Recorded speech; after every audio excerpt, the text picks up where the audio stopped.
All right, well, welcome to the Newskies podcast. My name is Chris, and I'm joined today by Joel. And we comprise 2/3 of the band. I play guitar and sing, and Joel plays drums and computer. Yes, I do a little bit of programming with the synthesizers. Just a little bit. Just I mean, it's usually like one keyboard part per song, right? Yeah. If Just one, like minimal. You would hardly notice. You're right. So, Joel and I, for those that don't know us, which is probably, I don't know, all the millions who are going to listen to this, we can ramble. We can ramble forever. Yes. So I figured if we're going to do a podcast or attempt this, we should keep the episodes somewhat, contained and condensed. So it's a miracle we get anything done at all. It's true. We've had practices where we just ramble for like an hour, and then it's like, oh, we only have 1 hour left. Great. Yeah. Well, might as well play something. Right. So both of us really enjoy Japanese music. Yes. And by enjoy, I mean are obsessed with, and I've been listening to it constantly for probably the past 25 years. Mm-hmm. And so I thought we'd talk about that today. Okay. I got 5 questions I came up with that we're both going to answer. So first off, how were you introduced to Japanese music? All right. So I was a big fan of the Castlevania soundtracks growing up. I was a huge fan of Danny Elfman music, always listening to film scores, classical music, and video game soundtracks. And when I went to high school, I didn't know any of the music that my friends were listening to because we all had very different tastes in music. They were all listening to, more rock bands and whatnot. Like 182.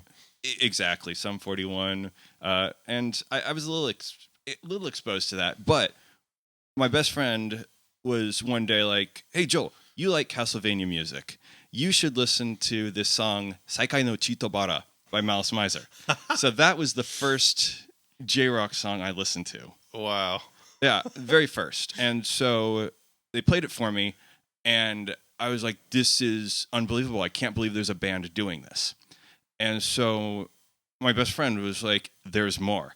And so they played for me Gekka no Yasokyoku by Malice Miser, and I was hooked.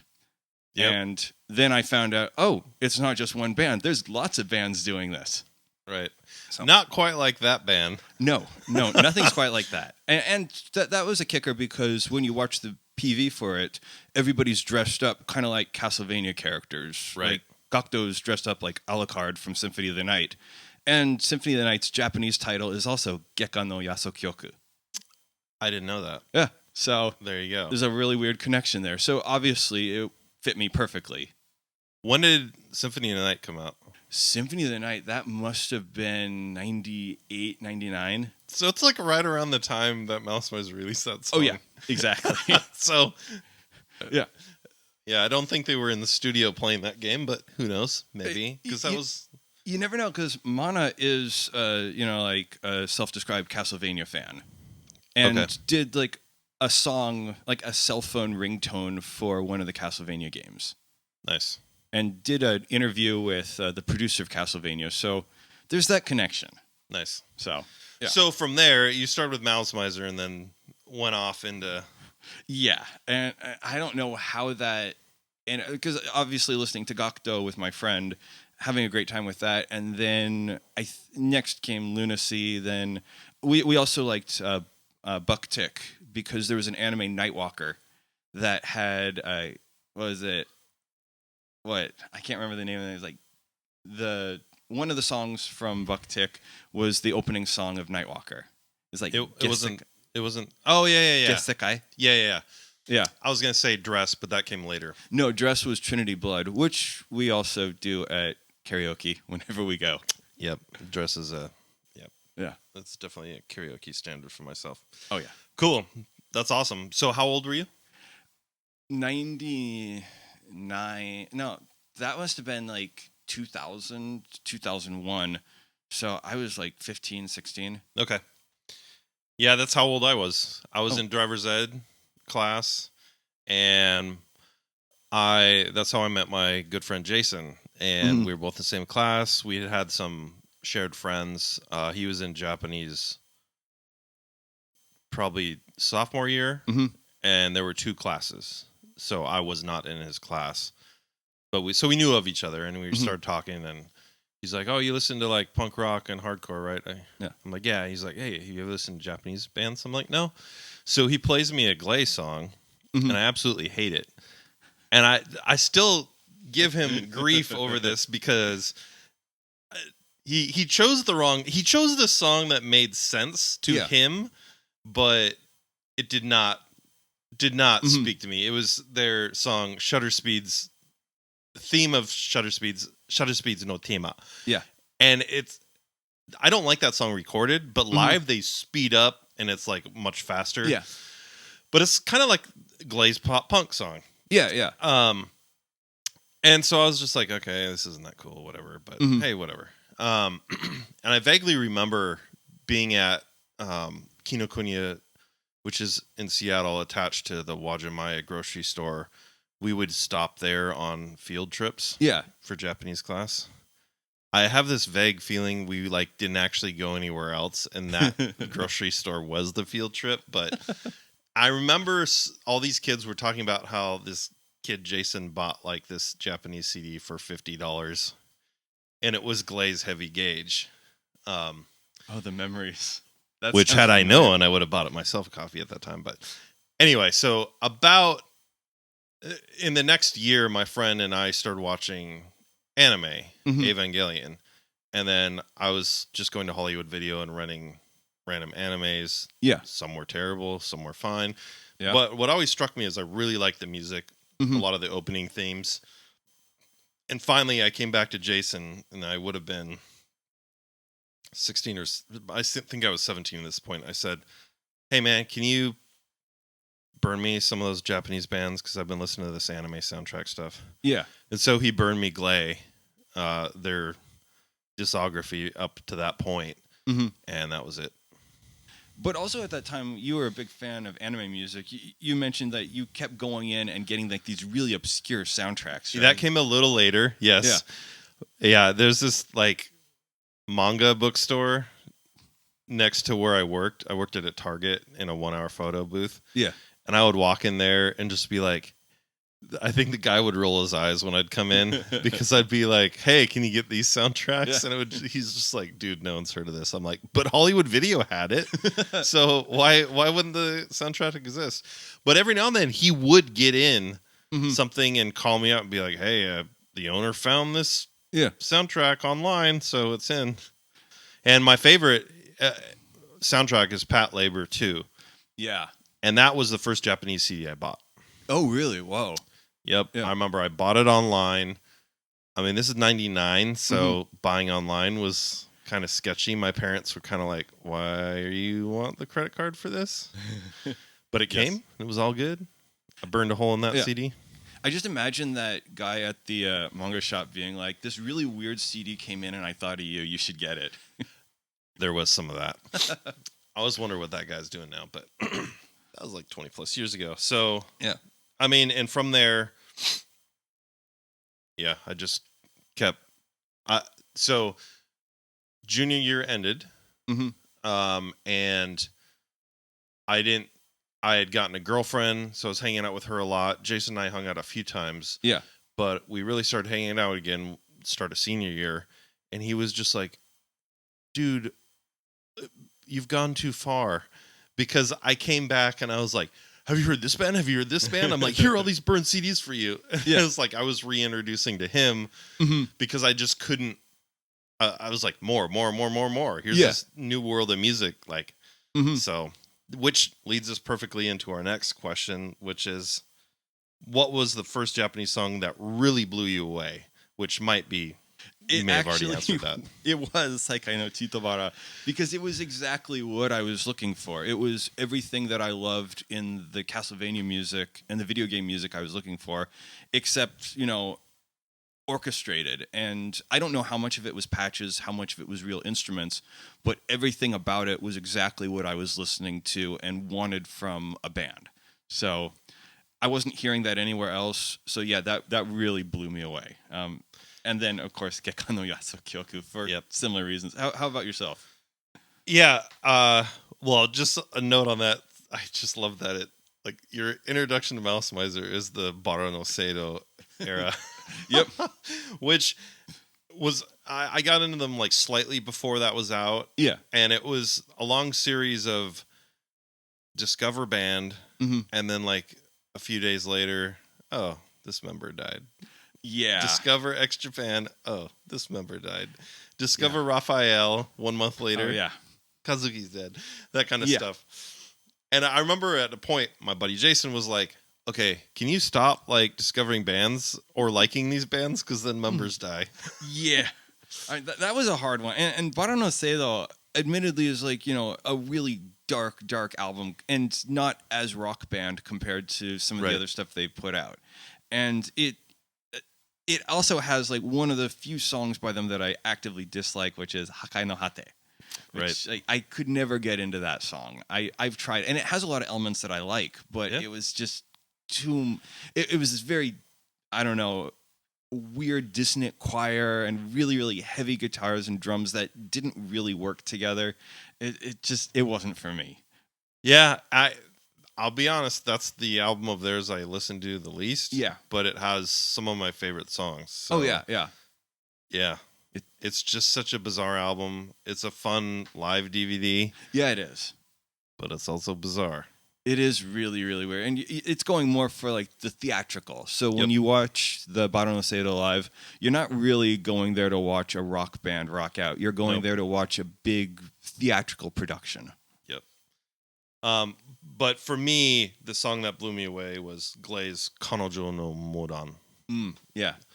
And that, just the guitar solo, the interesting play between the two guitarists, Takuro and Hisashi, write very interesting parts. And I listen to American underground music where frequently, like hardcore and metal, frequently both guitarists, if there were two, would play the same thing. Yeah. Some bands that play the different things, but it'd just be like rhythm parts, unison, and then one might take a lead. Although leads, were kind of rare. And I'd always been interested in 80s metal because I liked the guitar playing, but I hated the singing. So Japanese music allowed me to experience the playing with one more, I don't want to say modern way of singing, but, a different way of singing. So, and then from there, Silent Jealousy, huge impact when I heard that. Yeah. I had enjoyed the other X songs I heard, but that song in particular. Oh, yeah. And then Malice Miser's Lucio. Like, oh, yes, yeah. That song is just... I remember seeing their pictures in a Pachi Pachi magazine that my friend had. I was like, yeah. Who are these chicks? Yeah. And my friend was just like, I don't know. They're not very good. So I stumbled across one of their PVs. Yeah. And in a dump of, music video folder that my buddy had downloaded, and I was like, well, let's just check out what this band's about. Yeah. I was like, this is so weird, but this singer's amazing and this music's cool. Yeah. And then that was a single version of that song. Yeah. And then I heard the recorded, the album version. Yeah. Not the recorded, both recorded, but the album version, I was just blown away. Yeah. No, the guitars in the album version of that song are just unbelievable. It sounds so good. And I love that we do have both versions, because there are times when, I feel like listening to one and times when I feel like listening to the other. Exactly. Yeah. Yeah. And Kami's drumming is just unreal on it. And the bass has that weird chorus effect on it. It's just super cool. And Jack is an amazing vocalist. So, and then the only other song, I mean, there's been many songs that have impacted me. But the other one that kind of followed suit about 6-7 months later was Loveless by Lunacy. Yeah. There have been some other Lunacy songs I'd really gotten into, but Loveless and then the rest of that album, Mother, is my favorite. Oh, yeah. Mother is a perfect album. There's like not a single track wasted. Yep. Well, how about question number 3 then? Joel, top 5 bands, no particular order. This was like pulling teeth for me. I'm sure it was for you. Absolutely. Well, like, you have to look at a lot of factors when you're thinking of your favorite bands, because like every band has songs that you love and songs you don't love quite so much. Sure. But overall, I'd say, like absolutely Malice Miser. because I keep going back to them. Like 25 years later, I still keep going back and listening with renewed interest, and I'm always finding new things in them that I hadn't heard before, or like discovering something new, watching something new. It's just that band keeps impressing me, even with songs I've heard over and over and over again. I would have to say, right now, and this is, like Joel in October 2024 saying this, and this list might change. It's a revolving door next month, but I'd say right now, Seventh Wonder is another one that I keep going back to. Right. A Swedish power metal band, very progressive. I feel the same way. Like not every song is like the best, but the songs that are amazing, I keep going back again and again, finding something new, latching onto a part I hadn't heard before. Just always impressed.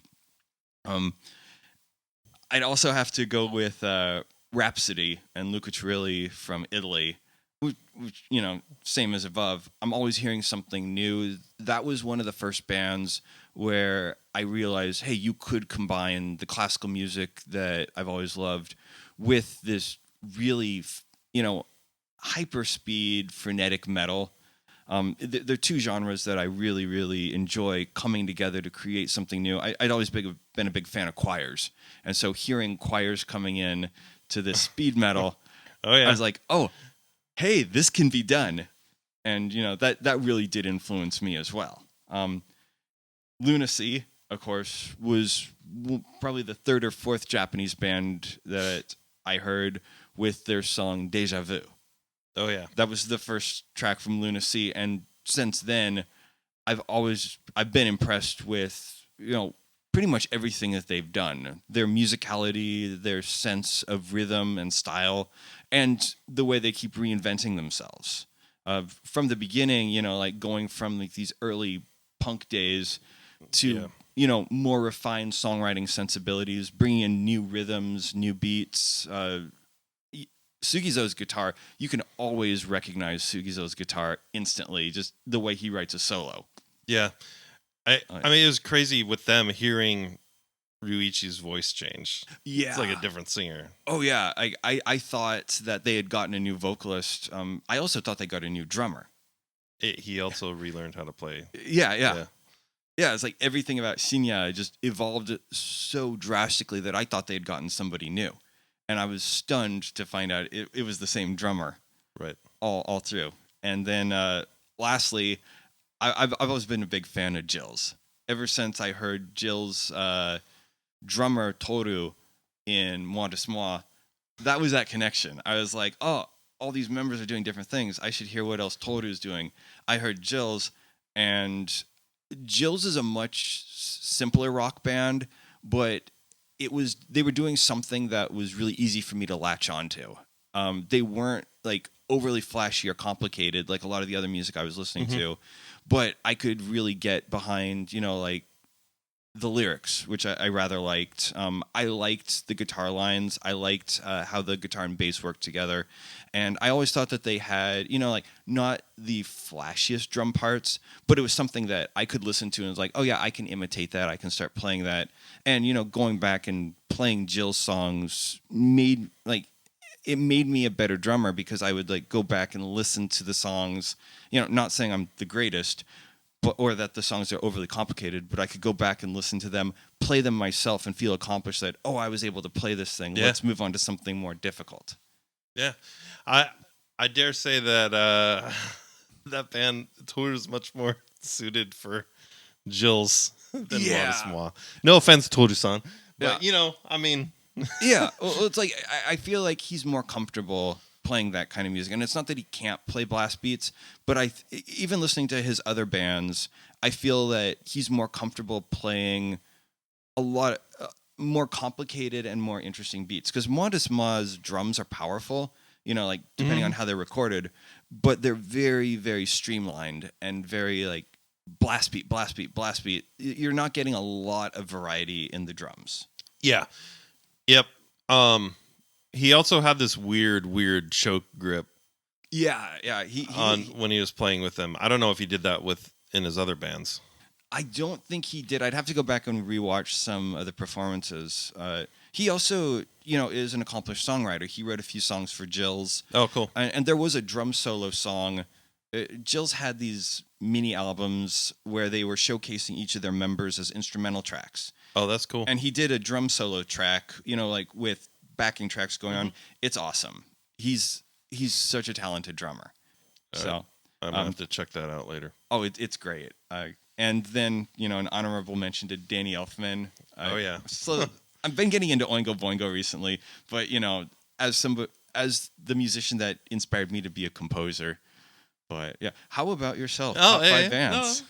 So top 5, I just did Japanese. There's plenty of Western, American, European bands I love, but and a couple Korean too. Yeah, but Lunacy for me as well. Mm-hmm. Sugizo is one of my favorite guitarists, and their catalog's amazing.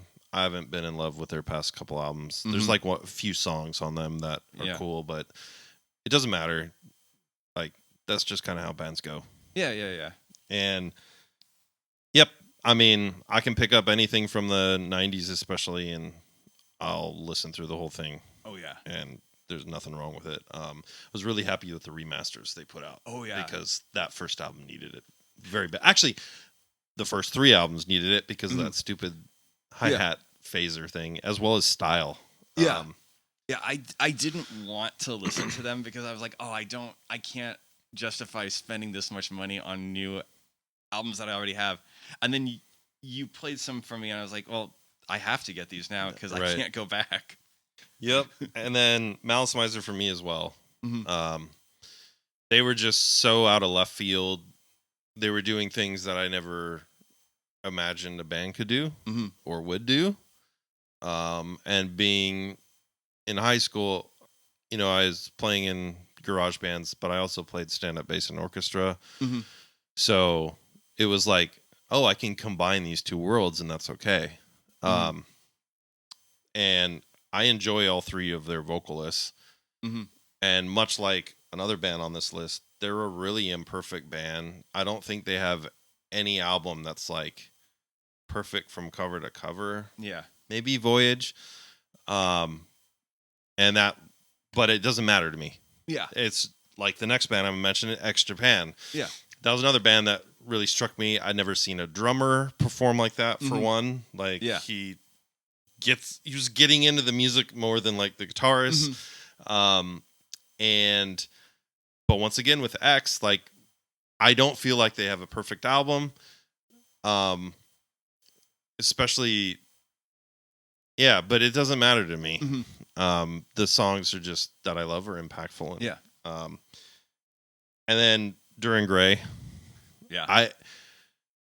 It's rare that you follow a band for as long as I've followed them without them taking a break or breaking up. Yes. And they have just kept going. Yeah. And most bands, when they start, are heavy and then get lighter, and Duran Gray's done the exact opposite. And I think they've at this point toured the U.S. more than any other mainstream Japanese band. Yeah. So we went and saw them right before COVID, and I've seen them in Seattle here multiple times. For that trip, we went down to Sacramento. Yeah. Oh, it was an amazing show. Like they always put on whatever show they do. I feel like that you never can expect what they're going to do. Right. They always play, like fan favorites, new songs, a wide array. And also, I've never seen a band go back to their full discography quite like them. They were avoiding Gauze for a number of years, then all of a sudden it's like, all right, we're playing those songs again. Yeah, it's great. Which I'm here for, yeah. Oh, absolutely, 100%. And then the 5th favorite band slot is really always a rotating cast of characters. These bands are staples for me, but I will. So for right now, it's like Laputa. Yeah. A little while ago, it was Lacrima Christi. Before that was Mascara, Larkinshield. Like, I love all those bands. Yeah. Most of their discographies too. They just didn't. As far as when I discovered them, it was amazing when I discovered them. But I was already expecting greatness. Yeah. So And that also led to severe disappointment when I'd find new bands that I kept seeing or I'd like see their names online or on a magazine. Yeah, yeah. And then I'm like, oh, they're going to be really good. And then you're like, oh, they're not very good. No. And that was never the case with these bands. Yeah. But so yeah, that's my top 5. I would say right now, add Laputa to that list, probably because they just did that Memorial Live and yeah, they put all their stuff on streaming. Yeah, that was big. You never see that with VK bands, like suddenly uploading their entire discography to streaming sites. Pretty cool. Yeah. But another great thing about being fans of these bands for so long, people will upload, like live footage from way back in the day. And I love knowing a song and then finding out, oh, there was a previous version of it. And then going back and hearing, oh, this is the evolution of the song. Because I feel like with a lot of Western music, not in all cases, but generally we have the version of the song, and that's the version that always gets played. And it's kind of cool to go back and hear the prototypes of something and being able to see, oh, this was the evolution of a song. Kind of watching the songwriters in real time learn the song and keep improving it until we get whatever version we're at now. Yeah, it's really cool to see that process. I mean, Glay did that too. Yeah. Oh yeah. Early in their career too, but anyway, moving on. Question number 4: favorite top 5 Japanese musicians in no particular order, unless you want them to be in an order.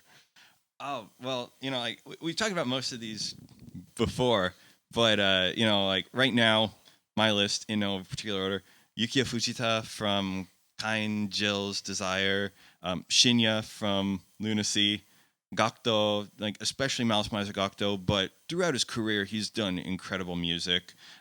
Sakurai Atsushi from Voktik, because just an amazing vocalist, songwriter, lyricist. And then Kami, the drummer of Mouse Miser, who, inspired me to really get serious about the drums. Yeah. Solid. Yeah. There we go. A nice short list. How about yourself? Yeah. For me, it's, Kyo, Duran Gray's vocalist. His ability and range is just unbelievable, especially as we're seeing with his side projects. Yes. I don't know how this man has time for Duran Gray, Suke Kyo, and what's the other band? Petite Brabrook. Anyway, I'm not as big a fan of that band, but Suke Kyo is so good. Yeah. And they do so many styles, and it's so fun to hear him do all these different styles and then go back to Duran Gray and do his thing there too. Yeah. And he's only gotten better as a vocalist. I didn't think he would ever reach this level. I thought, you listen to Gauze and he's good, but it's very visual K. Mm-hmm. And then I don't know what happened. Yeah, well, like training or just ability. I don't know. Yeah, and even going back and listening to the new versions of old songs and hearing what he can do vocally with, like Cage, which just came out. The new version of Cage, like instrumentally, it's great. Kyo's vocals are at 11. Yeah. I agree. Amazing. Next on my list, Sugizo. He's my favorite guitarist. I have one of his signature guitars. Yeah. And I don't know. Yeah, just his playing, his approach, all that. Mm-hmm. I'm pretty sure people can hear that in how I play leads, especially. Next is Koichi, the guitarist of Laputa. I also love his approach in playing.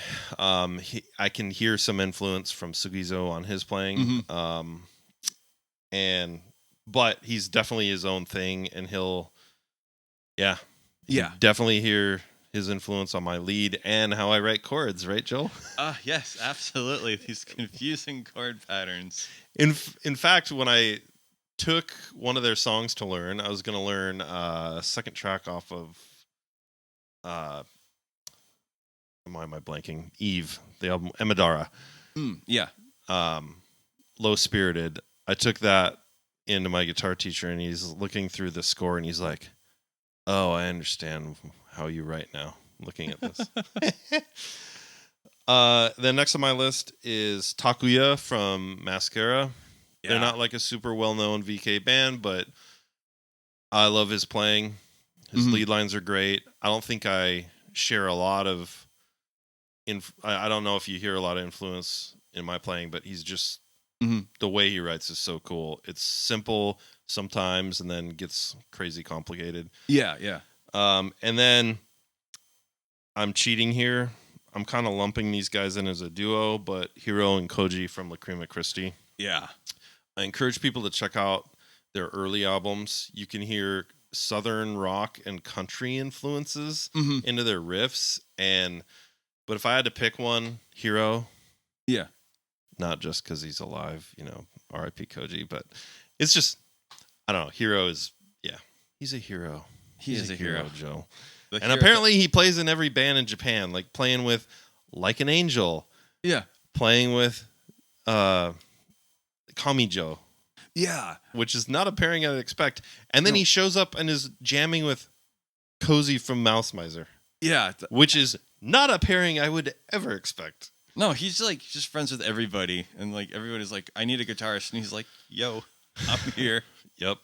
He just loves to play guitar. And that's cool. All right, so we're on to our last question. Yeah. And this is a fun one, I think.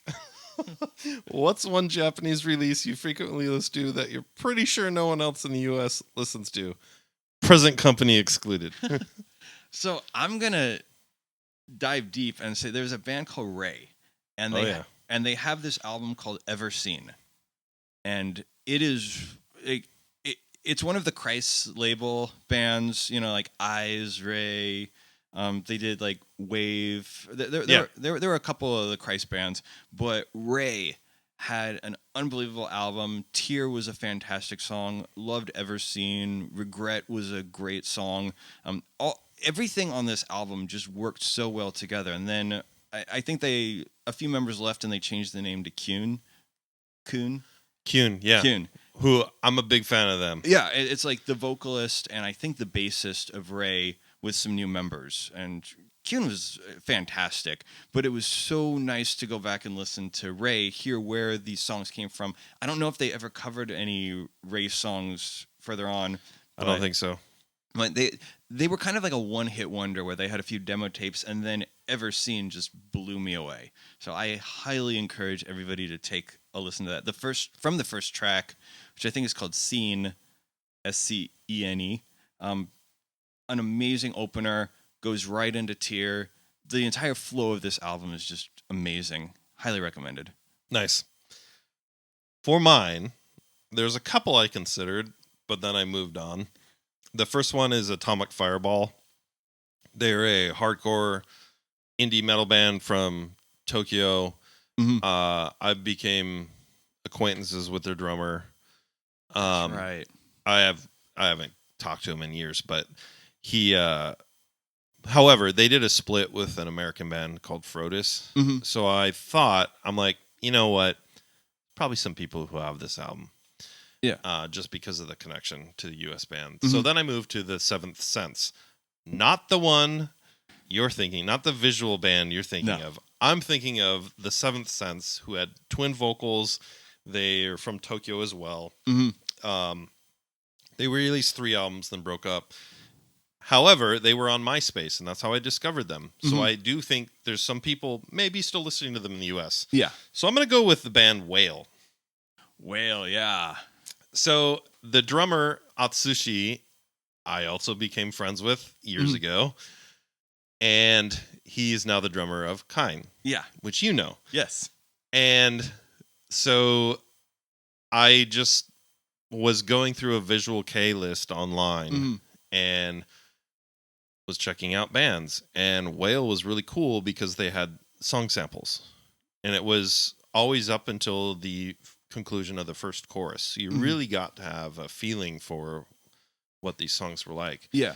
And I remember just listening to their last album, Frontier, and thinking it was amazing. I emailed them, didn't hear anything, and then I visited the site a month later and it said they were breaking up. I was just like, of course.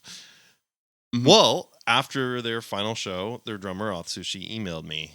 And that's how we started going back and forth. I've met him a few times in Japan. Yeah. 3 or 4 times. He's actually done some mixing work for one of my old bands. Yeah. And I keep in contact with him frequently. And then the fact that you knew Kain. Yeah. And you had went out to dinner with Sana, was it? Yeah, I've met Sana before. It's just like, what is this connection? So, Atsushi's a really good guy, and we keep in contact. But well, that's also how we met. Right. Because Joel was in another band that practiced at the same practice space that my other band practiced at. Yeah. And his bandmate Tim, our friend Tim, was working the front desk. Yeah. And we were just chatting about music, and Tim mentioned that he was getting into some Japanese bands, and I immediately was like, what? Who? And he's like, Lunacy and Jills. And I was like, okay, the fact that you dropped Lunacy is amazing enough, but you said Jills. And I remember saying to him, no one knows Jills. How do you know Jills? And he's like, well, my drummer Jill. And that's how we met. Yeah. And it's nuts because we actually know other people, mutual friends. Yeah. Yet we'd never met. Yeah, and I feel like we've been at the same shows before. Definitely. Completely, like small shows. Yeah. Like, in the U.S. We both saw X Japan when they played in Seattle. We were at the same venue, didn't know each other at the time. We even had a same friend who I think took us both to the same show, and we didn't meet each other. Yes. And I still don't know how that happened. I don't know. Yeah. So, but Whale's last album, Frontier, outside of you, I don't think anyone listens to it. Oh, it's so good. And I listen to it I'm going to say probably once a month. So, just like your Ray album. Yeah. I had forgotten that they turned into Kyun. That's cool. Because I discovered Kyun thinking they were a metal band based off a guitar tab that was in one of the Japanese band Yorose books. Yeah. And I listened to them. I was like, oh, it's like pop rock, but with some teeth. I like it. Yeah. Anyway, well, that's cool. I think we've rambled long enough. 40 minutes. It just flew right by. Yeah, and that's a good episode for number 1. All right. Thank you for listening. You can check us out on YouTube, Instagram, New Skies, New Skies Band Official, New Skies Official. Wherever fine music is downloaded. Check out our new music video, Visage. Visage. Visage. Visage if you're French. Visage if you're English. Whichever you prefer. Yeah. All right. Thank you very much. Thank you for listening. All right, bye.